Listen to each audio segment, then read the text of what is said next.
सृष्टि का रहस्य हमेशा से ही मानव को अपनी ओर खींचता रहा है। यह एक गहन चिंतन का विषय है कि कैसे एक छोटे से बीज से विशाल वृक्ष का निर्माण होता है, कैसे एक अदृश्य कोशिका से जटिल मानव शरीर का विकास होता है। यह सब एक अद्भुत यात्रा है जो करोड़ों वर्षों से चल रही है। वैज्ञानिक प्रमाणों के अनुसार हमारी पृथ्वी लगभग 4.5 अरब वर्ष पुरानी है। शुरुआती दौर में यह एक उष्ण और गैसीय पिंड थी। समय के साथ पृथ्वी ठंडी हुई और उस पर महासागरों का निर्माण हुआ। लगभग 3.8 अरब वर्ष पूर्व इन महासागरों में जीवन की पहली किरण दिखाई दी। ये एक कोशिकीय जीव थे जो समय के साथ विकसित होकर बहुकोशिकीय जीवों में परिवर्तित हो गए। इस विकास यात्रा में कई महत्वपूर्ण मोड़ आए।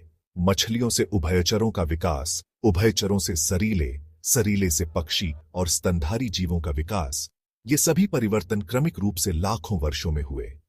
यह प्रकृति का अद्भुत खेल था जिसमें योग्यतम जीव ही जीवित रहे और उन्होंने अपने वंश को आगे बढ़ाया।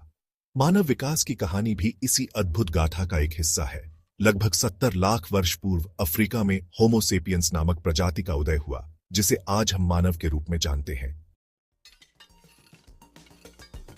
मानव शरीर एक अत्यंत जटिल और व्यवस्थित संरचना है। यह अरबों खरबों कोशिकाओं से मिलकर बना है जो शरीर के विभिन्न कार्यों को संचालित करती है।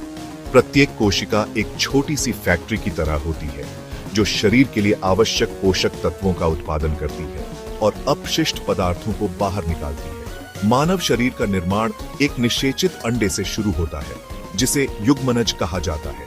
यह युग्मनज निरंतर विभाजित होता है और कोशिकाओं का एक समूह बनाता है।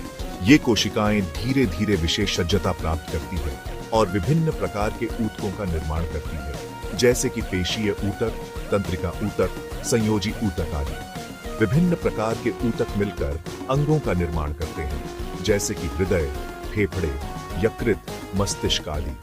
प्रत्येक अंग का शरीर में एक विशिष्ट कार्य होता है। उदाहरण के लिए हृदय रक्त को पंप करता है, फेफड़े ऑक्सीजन लेते हैं और कार्बन डाइऑक्साइड छोड़ते हैं, यकृत भोजन को पचाने में मदद करता है और मस्तिष्क शरीर के सभी कार्यों को नियंत्रित करता है। यह अद्भुत समन्वय ही मानव शरीर को एक अनोखी और अद्भुत रचना बनाता है। मानव शरीर में अनेकों अंग हैं जो मिलकर जीवन को संभव बनाते हैं। हर अंग का अपना विशिष्ट कार्य और महत्व है। हृदय, जिसे शरीर का इंजन कहा जाता है, निरंतर रक्त को पंप करता है। यह रक्त शरीर के विभिन्न भागों तक ऑक्सीजन और पोषक तत्व पहुंचाता है। फेफड़े सांस लेने का कार्य